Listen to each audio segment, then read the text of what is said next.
Okay, so if you've clicked on this video, you're probably considering moving to Thailand. And you've probably heard a lot of people say how affordable it is to live in Thailand compared to a lot of other countries. So beside the beautiful beaches, the lovely food, the lovely people and everything else that Thailand has got to offer, one of the main reasons why people like to move or want to move for a long stay or retire in Thailand is the cost of living. Whilst Thailand in general is quite inexpensive and the cost of living is fantastic, places in Thailand like Koh Samui, Phuket, are a lot more expensive to live for the cost of living, especially things like accommodation. So if you're new to the channel, my name's Richard. Karen and I left Australia well over 12 months ago and we've been travelling around Southeast Asia. We've done budgets before, just look up there, living in Bali. We also lived in Vietnam and now we're in Thailand and we're in Jomtien. The reason why we chose Jomtien, the proximity to Bangkok. It's very, very close. So we're able to get to Bangkok quite easily and travel anywhere around Thailand that we want to in the future. The other reason why we moved to Jomtien is the beautiful beaches. The beaches are lovely here and the atmosphere, it's got plenty of vibe as well. So a lot of content creators like to show you what it's like living in Thailand. A lot of them don't like to share what actually costs them to live in Thailand. So in today's video, we're going to do that. Now our channel is here to inform you and help you guys out to make decisions down the track. So Karen and myself, we're a retired couple. So this budget will show you what a retired couple, what the real costs are of a retired couple living in Thailand is like. Now if you find this video informative, please hit that like and subscribe button. So let's break down all our living expenses one by one. And at the end of the video, I'll share with you the total cost of living in Thailand for the month. Okay, so let's start with the most important thing, accommodation, as you're going to need to live here with a roof over your head. So we live in an apartment in a condo block in Jomtien. Now Jomtien's probably around about a 20-minute walk to the centre of Jomtien. It's a lot quieter area and that's why we chose that. Now the condo's 2 bedrooms, 60 square metres. It's in a resort and the resort's a 5-star resort with beach access. And the reason why we chose this place was because when we arrived, it was actually peak season. Note to everyone, if you're coming to Thailand, don't come during peak season to try to find accommodation. It's very difficult and very expensive. So we did a 3-month contract, and the reason why we chose a 3-month contract was we weren't quite sure whether Jomtien would be the place for us, and no one else would give us a 3-month contract. Everyone wanted a 12-month contract and we did not want to commit to a 12-month contract. So our 2-bedroom condo is 36,000 baht per month. It's on the higher end, isn't it? Doesn't include electricity. A lot of places, when you're looking for long leases, don't include electricity, but you will get electricity in things like Airbnb. Our condo also didn't include Wi-Fi. A lot of places do include Wi-Fi. So our electricity for the month was around 470 Thai baht. I was a bit surprised how cheap it was actually, compared to living back in Australia for an example. But yeah, we like to run the air conditioning quite a lot. Like we run the air conditioning all night because we like to sleep in nice cool comfort. If it gets very hot, which sometimes it does here in Thailand, we may have the air conditioner on for a few hours during the day. But we are very lucky because our condo is on the 28th floor. So we've got this lovely big balcony and we just open those windows and have the cool breeze cool us down.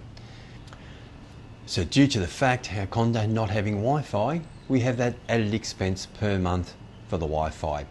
Now that expense is 280 Thai baht for the month. A lot of condos do come with Wi-Fi, so you may not need to have that expense in your budget. So other expenses living in our condo is water. Most condos you have to pay the water yourself. So our water bill for the month was 130 Thai baht. So accommodation was on our higher end of our budget. We didn't really want to spend the 36,000 Thai baht per month. We were hoping to get in the mid-20s. But being a bigger apartment, 60 square metres, peak time, we have paid premium for it. Now, if you're a single person or you wanted a smaller place, in Thailand, you can get accommodation in condos from anywhere for a studio around about 8,000 baht to around about 25,000 baht. Studios, 1 bedrooms. But once you go to a 2-bedroom apartment, of course, you're paying the premium which we have. So what I'd like to do is give a huge shout out for Tracy in Oz for your Buy Us a Coffee. Thank you so much. You've done that previously. We really appreciate your support. It's so wonderful. Karen and I have enjoyed a coffee with that. Thank you so much, Tracy in Oz. So your next expense that you'll have is transport. Now your transport costs may vary if you hire a bike, etc. Now we haven't hired a bike because at this moment in time I'm still going through the process of transferring my Indonesian license to a Thai license. So we've used options like the Baht bus. Now with the Baht bus, it's 10 baht per ride. So for a couple, it's 20 baht every time we get into that Baht bus, and we use the Baht bus a lot. You have 2 options for ride share here. So you have your Grab and you have your Bolt. Now we found the Bolt is a little bit cheaper in price, so we use Bolt on a regular basis. Now this month we've had a lot of expenses with hospitals, etc. So this month's budget that we've had is 3,700 Thai baht for our transport. Now this will become a lot cheaper once we hire a bike. So your next expense is going to be groceries, food. So we shop once a week. Now in that once a week shop we get things like your bread, your milk, your coffee, your tea, your cereals and snacks and a few drinks. But enough food so we can probably cook 2 to 3 times a week at home. Now I'm sure we could probably get cheaper food and our bills would be a lot cheaper if we went shopping at the local markets, but due to we don't have the transport it becomes a little bit difficult for us. So we shop for the convenience of like the Lotus and the Big C's, which is your big supermarkets. They have a large variety of fresh fruit, produce, plenty of meats and meats that are on special quite often for good prices, and also too we can get some Western foods there as well. So our monthly cost was 15,300 baht to shop for the month, once a week, but that includes bits and pieces like maybe going down and getting your 4 litres of water from your 7-Elevens and your Tops, all that kind of stuff too. So also added to the food bill is our eating out bill. Now we eat out on average 2 to 3 times a week. Also we go out for lunches occasionally as well too. So those bills will include for 2 people. Now that also includes a few drinks. Sometimes we may have a drink, sometimes we may just have juices. This also includes things like when we go out for lunch and we have a coffee. Now the coffee is around about 60 Thai baht each time you get a coffee. So all those bills, eating out in restaurants, even street food, if we're walking around, we may be a little bit hungry, we've got a street vendor, we'll pick up something for around about 50 or 60 Thai baht. So for the month of eating out for the 2 of us, 2, maybe 3 times a week, including lunches, including stopping off and getting bits and pieces like a coffee, etc., we're looking around about 8,500 baht for the month for the 2 of us. So that's a cost around about 2 to 3 times eating out per week. So a very important thing you must look at and have when you're traveling anywhere around the world, example in Thailand, is travel insurance. Now with our travel insurance we've with tick insurance. So tick insurance have been okay. We do have the 2 claims in. We have the big scenario of when we had to go to hospital in an ambulance in Hua Hin with Karen. That process, that claim is still ongoing. We're still waiting to get reimbursed with that, with many emails to them. It has been a bit frustrating. So now we have the second claim. So Karen's dog bite. Now Karen had the dog bite a few days ago now. It's very deep. So she saw a surgeon the other day, and the surgeon can't stitch it until it heals up from the inside out. She goes every day to the hospital. They clean the wound, they put a gauze in, they open it up, put a gauze in it. It's very painful. She's on painkillers, but also on antibiotics. She's had her second dose of the rabies shot. So that's our second claim. So without those insurance through TIC, this would be money that's coming out of our pocket. Eventually, hopefully we'll get reimbursed. But this second bill will be very, very expensive. So it all depends on what insurance you have, travel insurance or just a normal insurance. If you're living here overseas or in Thailand and you get a certain insurance for Thailand, you need to put that in your cost as well. So I haven't actually put that one in this cost because it will vary what insurance you have, but you need to add that to your budget. So another expense you may have is your mobile phones. So when we arrived here in Thailand, we went to AIS and we got a plan each. Now that plan is around 320 Thai baht each for the month, and we actually paid upfront and got it for 6 months, so we don't have to worry about topping up for 6 months. But you can also get SIM cards through 7-Elevens, etc. as well too. So again, that's our monthly cost for our phones, so 320 each. It may vary on whatever plan you decide to get. The mobile coverage here is fantastic and it is so much cheaper than Western countries. So it comes to the end. What do we spend for the month here in Thailand? So our total expenditure for the month was 64,000 Thai baht, which is around about 3,000 Australian dollars and around about 1,900 USD. I'll put the conversion up here for you to look at. So, but that includes luxuries, like that includes going out for dinner, that includes stopping off having coffees. That's included quite a few taxi rides and grab rides and Bolt rides, etc. too. So you can really make that budget a lot less. The main thing that we have is our accommodation. That's our killer. If you wanted to live a lot cheaper and didn't want to have the luxuries of going out and buying coffees, etc., but also to the luxury that we have of being in a 2-bedroom condo, our budget would be a lot less. So if you wanted to go into a 1-bedroom apartment or a studio, I know and I've seen studios are very, very cheap. I'll just put a video up here showing a very cheap one in Bang Sarai. You could bring your budget down to a half or even a third of what we've spent per month.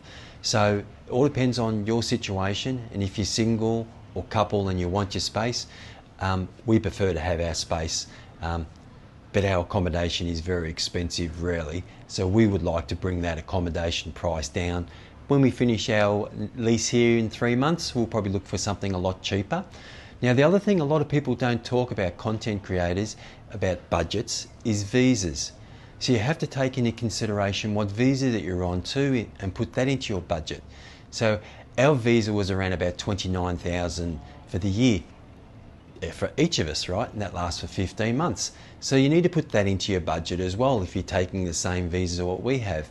But you also have a digital nomad visa which lasts for 5 years. I don't know offhand what that price is, but you may need to put that into your budget too. Or if you do border runs, so your visas each time you're coming in and out. So please consider that when you're looking at your budget, put your visas in there as well too. The other important thing a lot of people forget is you have your budget, but you need to have a safety cap. So make sure if you're looking at retiring or living anywhere overseas, coming here in this beautiful land, island of smiles, make sure in your budget you have extra just in case something goes wrong. Like our example, the last couple of months we had to rush to hospital for certain situations. So make sure you do have the extra cash for those kind of things. When you go to the hospital, they mostly want the money up front and then you have to claim it for your insurance company. So you need to take that into consideration as well too. So let us know what you guys think. Is that cheaper or dearer than what you would think the cost of living for a retired couple in Thailand would be? I'd also be interested to see what your cost of living is, your budget, wherever you live around the world. Put in the comment section below as well. So if you're looking to come to Thailand and you want to see certain things, check out our channel, check out our videos on Thailand. They may be able to help you. Whilst I'm here, I'd also like to answer a question that Lyndon, one of our subscribers, has asked. He's asked us, what do we use for ATMs and for money whilst we're travelling? So Karen and myself, we use the Wise card. We find that really easy to use. So with the Wise card, if you don't know, you just open your account, they'll send you a card, activate it in your home country before you go overseas. Remember to do that. What we do is we transfer money from our own bank account into our Wise account. Now with our Wise account, we can take money out of the ATM here in Thailand. It will spit out the money to us. Just put your PIN number in. But also too, what we can do is, because we've got a Thai bank account with the Bangkok Bank, we can transfer money from our Wise account and transfer it into our Thailand account, so we can use our Bank of Bangkok Bank ATM card as well too. So the ATM fees, unfortunately, are all around 220 baht every time you take money out, but your conversion rate is through your own bank. You don't use the conversion rate through the bank on the ATM here in Thailand. So Lyndon, that's what we use for our banking here. From we go our Australian bank account to our Wise, and then our Wise to our Bangkok Bank account. We also did the same in Thailand and in Bali as well too. So the Wise card we've used all over the place, in Bali, in Vietnam, and now in Thailand with no issues. So it may be helpful information for you all. And if you've made it this far and enjoyed the video, we appreciate it if you like the video. Also subscribe if you haven't, and also share it to your family, friends. But also too, if you can give it the thumbs up, that'll be fantastic. Appreciate your time. Remember, live life to the fullest, and we'll see you on the next video. And if you get a chance, watch this video here. See you all later. Bye.